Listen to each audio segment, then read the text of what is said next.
Hello, today we're going to be talking about elemental defenses, an often misunderstood mechanic. What does Wynn tell you about them?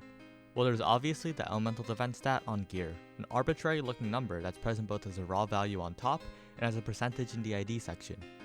Mobs in the world occasionally have weak dam def indicators, weakness, damage, defense, like the fire zombie on the Emerald Trail that new players will likely run into. Those mob elemental defenses are formally introduced in the level 10 quest Elemental Exercise. It's pretty horrible as a source of information, to put it lightly. There's no specifics, just that this earth mob is weak to fire and takes a metric ton of fire damage, and that elements exist as a concept. And that leads us to the actual content. What's the truth about elemental defenses? Player elemental defenses are found on gear. The base defenses are added together from each piece of equipment and modified by the % elemental defense ID. If you had plus 25 raw thunder defense on all 4 armor pieces and a ring with plus 10% thunder defense, you'd have 110 thunder defense. What the elemental defense number does is a flat reduction addition to damage. With the previous example of 110 thunder defense, you would take 110 less damage from a thunder damage melee hit. It gets a bit more complicated when it comes to spells. The additional damage you take from negative elemental defense does have a very important quirk though. It's true damage, not affected by the defense skill point. Mob elemental defenses are found below the name tag, and other than the fact that the numbers are hidden, are basically identical to player elemental defenses. There's no rigid rule to weaknesses and resistances. Don't think of elements as Pokemon types. They're a number, not % reduction, and not outright immunity. Spell multipliers matter when it comes to both mob and player Eledefs. Mage's Meteor, for example, has a 500% multiplier.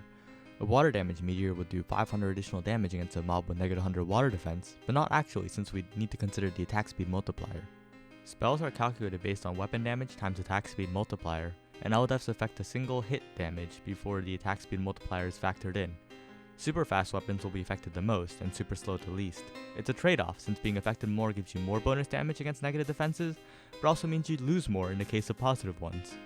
A water damage meteor from a super fast wand against a mob with negative 100 water defense would do 100 times 5, the 500% spell multiplier, times 4.3, the super fast attack speed modifier, to equal 2150 extra damage, while a water damage meteor from a super slow wand would do 100 times 5 times 0.51 for 255 additional damage. As mentioned before, it goes both ways. If the mob had positive 100 water defense, you'd lose that much damage instead of gaining it. And yes, with the strength dex changes to affect final damage, they actually affect the Eledef bonus damage, which is pretty cool, I guess. So do Eledefs matter? For your own Eledefs? Only if you end up with some seriously painful negatives in your build. The eye can absolutely shred bad Eledef builds with Aerostorm, for example. However, they should never be the top priority or something you focus on first.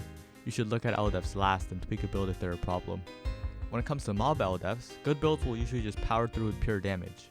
But if you find yourself walled out by a boss, it might be a good idea to find an alternative weapon, or maybe just get a better build. Thanks for watching. None of you are subscribed.